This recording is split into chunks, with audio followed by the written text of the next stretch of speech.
एक घने वन में एक बहुत बड़ा शेर रहता था। वह रोज़ शिकार पर निकलता और एक नहीं, दो नहीं, कई कई जानवरों का काम तमाम कर देता।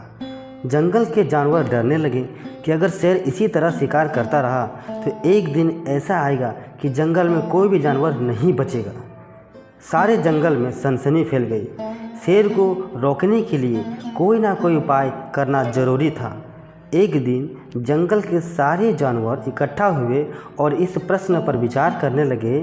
अंत में उन्होंने तय किया कि वे शेर के पास जाकर उनसे इस बारे में बात करेंगे। दूसरे दिन जानवरों के एक दल शेर के पास पहुंचा। उनके अपनी ओर आते देख शेर घबरा गया और उनसे गरज कर पूछा, क्या बात है, तुम सब यहाँ क्यों आ रहे हो? जानवर दल के नेता ने कहा, महाराज, हम आपके पास निवेदन करने आए हैं। आप राजा हैं और हम आपकी प्रजा। जब आप शिकार करने निकलते हैं तो बहुत जानवर मार डालते हैं। आप सबको खा भी नहीं पाते हैं। इस तरह से हमारी संख्या कम होती जा रही है। अगर ऐसा ही होता रहा तो कुछ ही दिनों में जंगल में आपके सिवाय और कोई भी नहीं बचेगा। प्रजा के बिना राजा भी कैसे रह सकता है? यदि हम सभी मर जाएंगे तो आप भी राजा नहीं रहेंगे।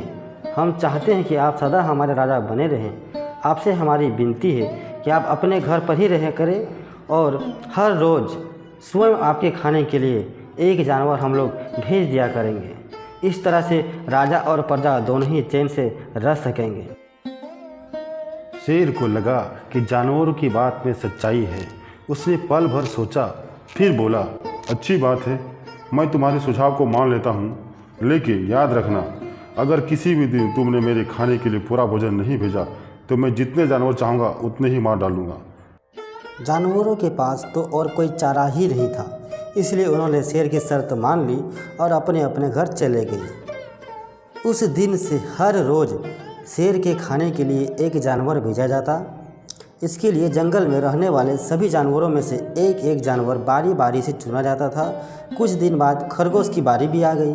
शेर के भोजन के लिए उन्हें एक नन्हे से खरगोश को चुना। वह खरगोश जितना छोटा था उतना ही चतुर भी था। उसने सोचा, बेकार में शेर के हाथों मरना मूर्खता है।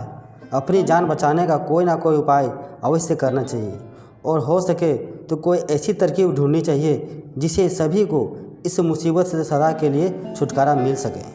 आखिर उसने एक तरकीब सोच ही निकाली।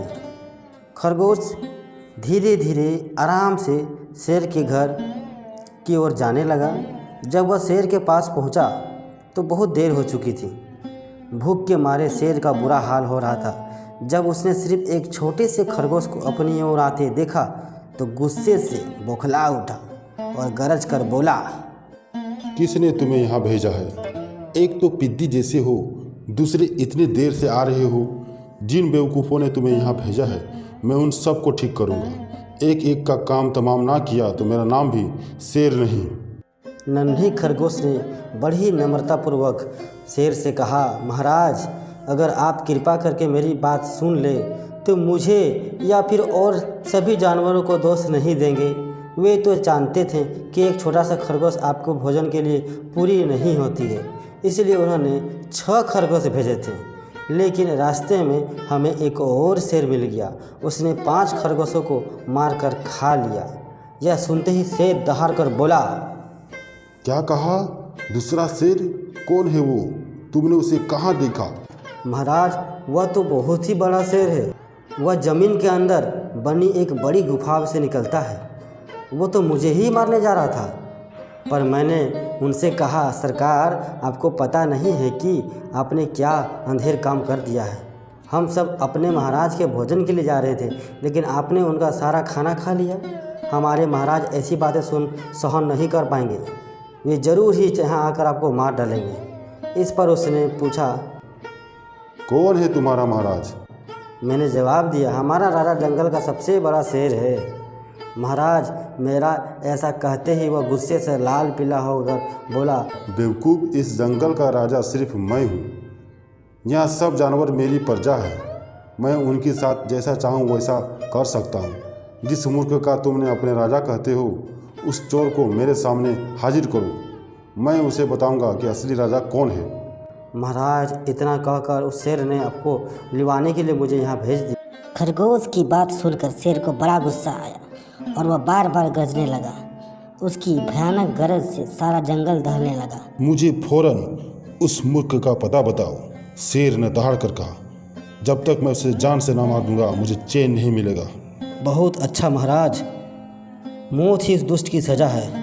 अगर मैं और बड़ा होता और मजबूत होता तो मैं खुद ही उसके टुकड़े टुकड़े कर देता। चलो रास्ता दिखाओ, जल्दी से दिखाओ, वो किधर रहता है, किधर हमें चलना होगा। इधर आइए महाराज, इधर आइए। खरगोश रास्ता दिखाते हुए शेर को एक कुएं के पास ले गया और बोला, महाराज, वह दुष्ट शेर जमीन के नीचे किले में रहता है। ज़रा सावधान रहिएगा, किले में छुपा दुश्मन खतरनाक होता है। शेर ने कहा, मैं उससे निपट लूँगा, तुम ये बताओ कि वो है कहाँ। पहले जब मैंने उसे देखा था तब तो यहीं पर था, वो बाहर ही खड़ा था। लगता है आपको आता देखकर वह किले में घुस गया। आइए मैं आपको दिखाता हूँ। खरगोश ने कुएं के नज़दीक आकर शेर से अंदर झांकने के लिए कहा। शेर ने कुएं के अंदर झांका तो उसे कुएं के पानी में अपनी परछाई दिखाई दी। परछाई को देखकर शेर जोर से दहाड़ा। कुएं के अंदर से आती हुई अपने ही दहाड़ने के गुण सुनकर उसने समझा कि दूसरा शेर भी दहाड़ रहा है। दुश्मन को तुरंत मार डालने के इरादे से वह फौरन कुएं में कूद पड़ा। कूदते ही पहले तो वह कुएं की दीवार से टकराया, फिर धड़ाम से पानी में गिरा और डूबकर मर गया। इस तरह चतुराई से शेर से छुट्टी पाकर नन्हा खरगोश घर लौटा। उसने जंगल के जानवरों को शेर के मारे जाने की कहानी सुनाई। दुश्मन के मारे जाने की खबर से सारे जंगल में खुशी फैल गई। जंगल के सभी जानवर खरगोश की जय जयकार करने लगे। दोस्तों, इस कहानी से क्या सीख मिलती है? सीख मिलती है कि घोर संकट के परिस्थिति में भी हमें सूझबूझ और चतुराई से काम लेना चाहिए और आखिरी दम तक प्रयास करना चाहिए। सूझबूझ और चतुराई से काम लेकर हम भयंकर संकट से उबर सकते हैं और बड़े से बड़े शक्तिशाली शत्रु को भी पराजित कर सकते हैं। दोस्तों, यह वीडियो आपको कैसी लगी कमेंट करके जरूर बताएं और चीकू कार्टून टीवी चैनल को सब्सक्राइब भी कर दें। मिलते हैं एक नए वीडियो के साथ।